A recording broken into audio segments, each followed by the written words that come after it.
야곱이 에서를 피해서 이제 외삼촌 라반을 향해서 하란 땅으로 가고 있습니다. 야곱이 가다가 이제 그 길이 멀다 보니까 처음에 자는 곳이 베델이라고 하는 곳에서 잠을 자게 되죠. 원래 이름은 우스더라 이렇게 말씀하고 있어요.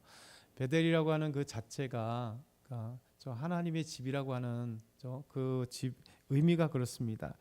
근데 이곳에서 돌을 베게 하고 잠을 잘 때 이제 하나님께서 꿈에서 천사가 보이고 또 그 사닥다리 위에서 이제는 하나님이 야곱에게 말씀하시는 오늘 본문의 말씀이세요.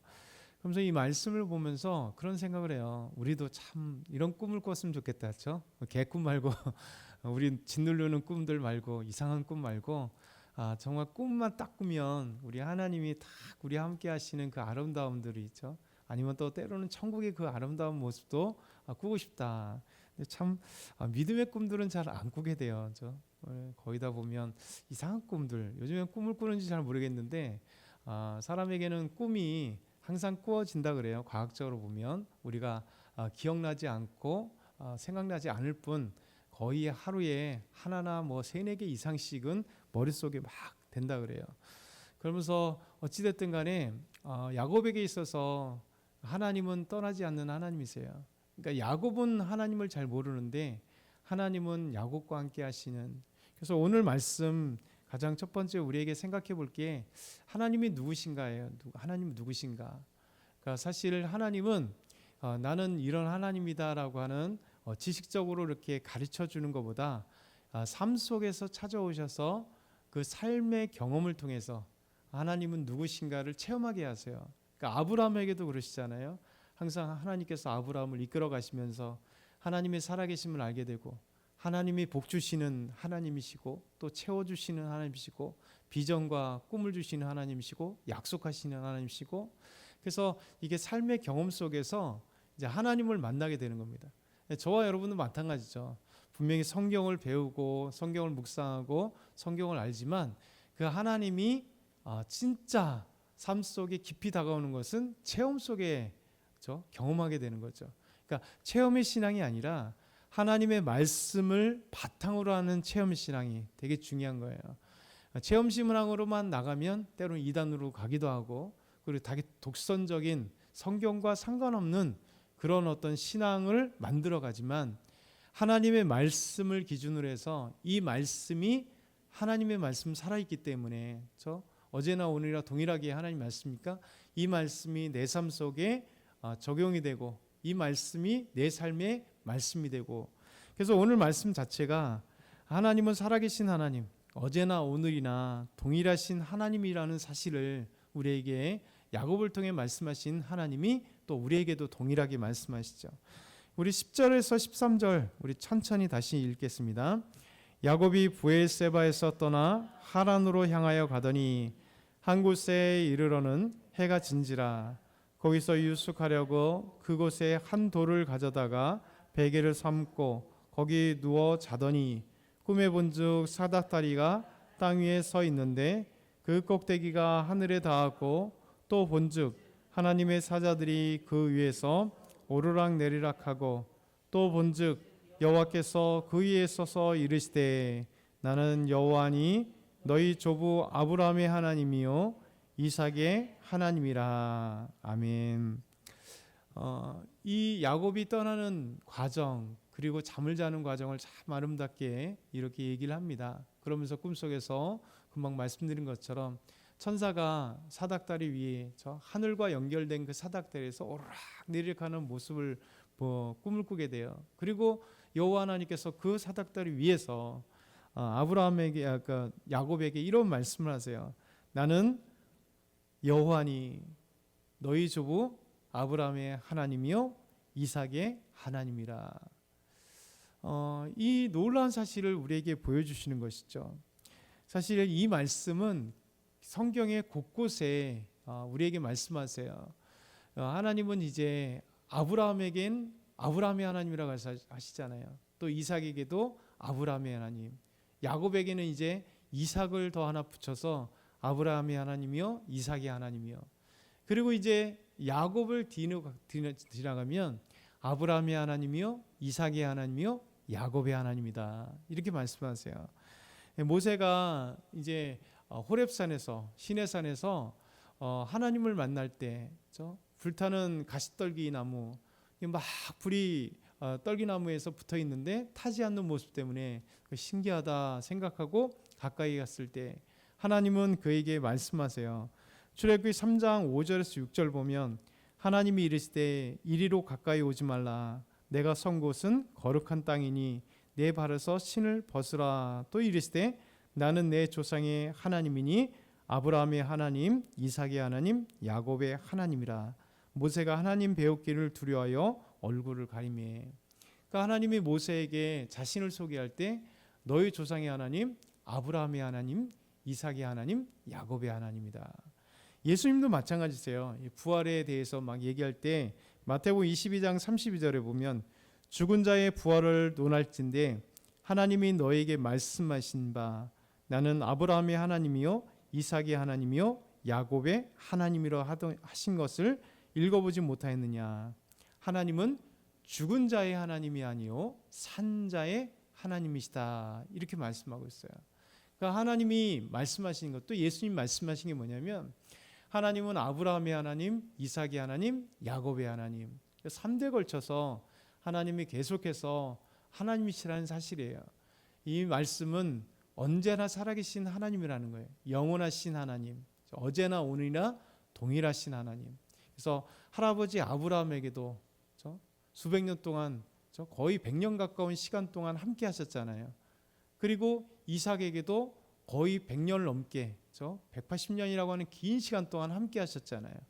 또 하나님이 야곱에게도 그 이후에 애굽에 있을 때까지 130년이 넘는 기간 동안 또 야곱에게도 함께 하신 하나님. 그럼 토탈하면 엄청난 시간이잖아요. 거의 300년 가까운 시간 동안 300년이 넘는 시간 동안 하나님은 아브라함과 이삭과 야곱과 함께 하신 하나님입니다. 예수님 말씀하시기를 부활에 대해서 논의할 때 아브라함의 하나님, 이삭의 하나님, 야곱의 하나님이라는 것을 들어보지 못했느냐. 하나님은 죽은 자의 하나님이 아니라 산 자의 하나님이다. 하나님은 영원토록 살아계신 하나님이세요. 그래서 우리 하나님은 우리 삶 속에 경험되는 게 그냥 글로 된 하나님이 아니라 우리가 꼭 이방에 아니면 우상들처럼 만들어진 신상에 가서 거기 찾아가야 만나는 그런 하나님이 아니세요. 하나님은 어디나 계시고 또 이 아브라함 때 4,000년 전에도 계시고 지금도 계신 우리의 하나님이라는 사실을 우리에게 보이세요. 그러면서 야곱에게 얼마나 은혜가 되겠어요. 나의 할아버지 아브라함에게도 함께 하셨던 우리 하나님, 나의 아버지 이삭에게도 함께 하시는 하나님, 지금 이삭이 살아있으니까요. 그리고 그 하나님이 또 나의 하나님이 된다는 거죠. 그러니까 우리가 1세대라면 내가 처음 예수님 믿었다면 나의 하나님이 우리 자녀의 하나님이 되시고 우리의 손주의 하나님이 되시고 계속해서 천대까지 은혜를 베푸시는 하나님께서 우리 자녀들의 계속 하나님이시고 만약에 내가 2대, 3대라면 우리 할머니, 할아버지의 또 우리 하나님이 계시고 우리 엄마, 아빠의 하나님이 계시고 나의 하나님이 되시는 그러니까 하나님은 항상 영원하신 하나님이세요. 그래서 이 사실을 통해서 우리에게 은혜가 되는 것은 하나님은 언제나 살아계시고 언제나 우리 하나님이 되어서 야곱을 추적하고 계신다는 거예요. 지금 야곱은 사실 집을 떠날 때 분명히 이삭이 축복하고 리브가가 도망가라 얘기하고 막 이런 일련의 사건들이 분명히 있었지만 잘 보시면 야곱이 하나님께 기도했던 내용이 한 번도 없잖아요. 그렇죠? 그러면서 야곱도 이제 하나님을 만나가는 거예요. 야곱도 하나님을 만나가는 거예요. 이삭은 분명히 충분하게 하나님 만났습니다. 근데 야곱이 하나님을 만나는 어떤 사건 자체가 없어요. 야곱도 모태신앙인 거죠. 모태신앙이니까 하나님을 어렸을 때부터 살아계신 하나님이 아빠에게 행하신 모습 보았어요. 근데 중요한 것은 야곱에게도 자기에게 찾아오신 하나님을 경험했어야 되는 거죠. 그러니까 뭐든지 신앙은 먼 곳에 있으면 항상 그런갑다 하지만 나에게 직접적으로 다가오지 않아요. 그러니까 그런갑다 머리는 머릿속으로는 이해가 돼요. 그런데 마음속 더 나가서 우리 심령을 울려서 주님을 만나는 기회가 없다는 거죠. 잘 보세요. 이제 하나님이 야곱이 중심이 된 야곱을 추적하기 시작하면서 야곱이 이제 다듬어지고 하나님을 만나는 체험적인 하나님의 신앙들이 이제 저절히 되는 거죠.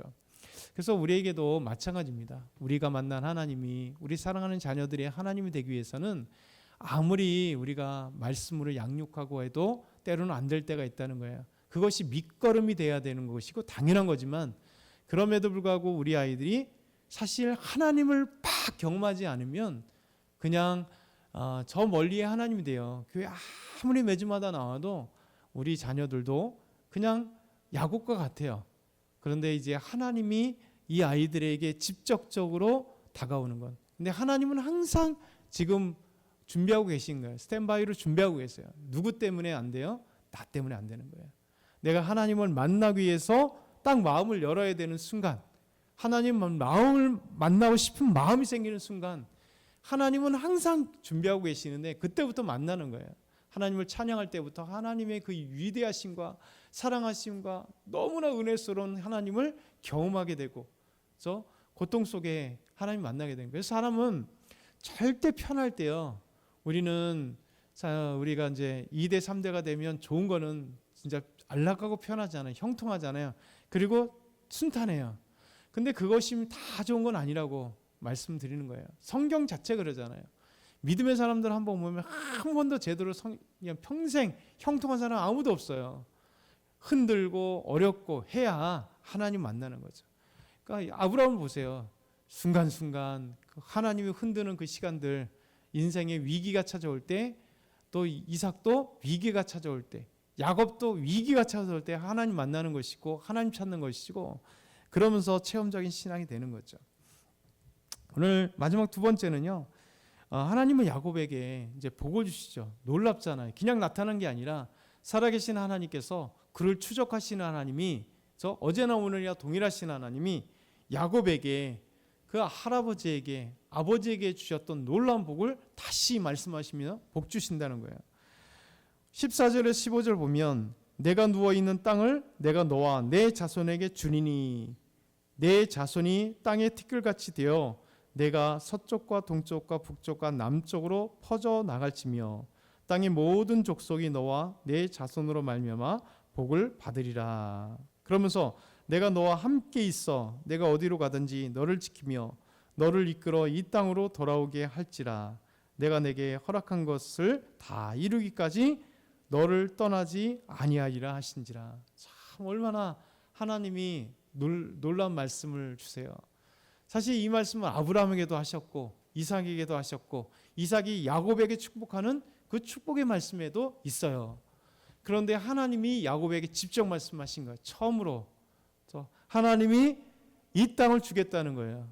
이미 아브라함에게 약속하셨고 아버지 이삭에게도 약속하셨던 이 동일한 언약의 말씀이 야곱에게도 지금 사실은 야곱은 어떻게 도망가고 있잖아요. 쓸쓸하게 저 형을 피해서 도망가고 있으니 저 사랑하는 부모님들 다 떠나고 저 재산들 그 안락했던 시간들 다 보내고 이제 쓸쓸하게 가져와봐야 얼마나 가져오겠습니까? 그러면서 그냥 쓸쓸하게 혼자 이 깜깜한 조명도 없고 아무것도 없는 이 깜깜한 밤에 저 베델에서 그 아무것도 없어요. 베델 가면 지금은 이제 집들이 있지만 저도 베델을 처음 찾아갈 때 막 헤매고 60번 도로 족장의 도로를 가다가 여기가 베델인가 저기가 베델인가 가다가 드디어 지도 보고 찾았는데 그곳에 묵상을 해봤어요. 여기서 야곱이 잠을 자고 있을 때 하나님이 찾아오신 곳, 만난 곳, 역사적인 그 이후에도 계속 그런 묵상을 하면서 하나님을 다시 한번 생각해 봤는데 그 아무것도 없는 그 불 꺼진 그곳에 혼자 외롭게 쓸쓸히 처절하게 지금 저 삼촌집으로 도망가고 있는 그 모습에 하나님이 찾아오셨다는 것이 얼마나 은혜가 되겠어요. 그런데 하나님이 지금 도망가서 언제 올지 모르잖아요. 에서가 언제 노가 풀릴지 모르는데 연락이 올지 모르는데 근데 하나님이 이 땅을 준다는 거예요. 더 나아가서 내가 너와 함께 하겠다는 거예요. 그리고 하나님이 내가 돌아오게 하겠다는 거예요. 그때까지 너와 함께 하겠다는 거예요. 그러니 얼마나 야곱이 저 위로와 힘과 은혜를 받겠어요. 그러니까 참 야곱은 아주 그냥 교활하게 이룰 바 없는 사람이잖아요. 인간적으로 보면 아주 욕먹을 사람이에요. 그런데도 불구하고 하나님은 그를 추적하시고 그와 함께 하시는 거죠. 그러니까 저와 여러분도 오늘 이 말씀을 기억했으면 좋겠어요. 하나님은요 변하지 않는 하나님이세요. 하나님은 살아계세요. 그래서 항상 우리와 함께 하셔서 우리에게 약속해 주시고 이렇게 힘든 야곱에게 찾아오듯이 우리에게 찾아오셔서 동일하게, 그리고 사랑하는 우리 자녀들에게도 동일하게 만남의 하나님이 돼야 돼요. 그래서 우리가 우리의 만남의 하나님이 우리 자녀들에게 하나님 만나게 해주셔서 하나님은 준비하고 계시니 우리 자녀들이 마음문을 열 수 있도록 하나님 그분을 열어주시라고, 또 우리의 부모의 책임은 기도하는 거죠. 하나님 기도하게 하시는 그 놀라운 은혜가 저와 여러분에게도 동일하게 오늘도 있길 소망합니다. 아멘.